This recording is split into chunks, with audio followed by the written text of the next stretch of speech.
السلام عليكم ورحمة الله وبركاته. كلنتي وعن وناكسن داوديال إدريستيال كنا سو دوادا channel كنا Somali Gar channel kan waa channel cusub runtii ana ugu talagalay in dadka Soomaaliyeed uga faa'iideysano ana uga faa'iideyno waxyaabaha aan leernay ama runtii aan soo bandhigno waxyaabaha ay runtii bulshadu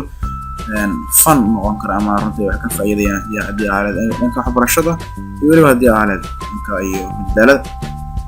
channel kan runtii wuxuu u badnaan doonaa 80% waxaan xoogga saari doonaa dhanka iyo waxbarashada maadaama ay dadka Soomaaliyeed baahan yihiin runtii waxyaaba disagaraadkooda in badan ay ka faa'iideystaan channel kan waxaa la sameeyay ama la aasaasay sad ku aragtaanba 28 bisha 3 2018 insha Allah waxaa noqon doonaa mid ay dad badan ka faa'iideystaan mar walba aan qiimaan ku sameeyno dadka ka faa'iideysta fadlan hadii channel kan aragtay ama aad hadda daawanayso muuqaalkan subscribe leh channelka si aad u heshid muuqaalaha socda insha Allah. Assalamu alaykum wa rahmatullahi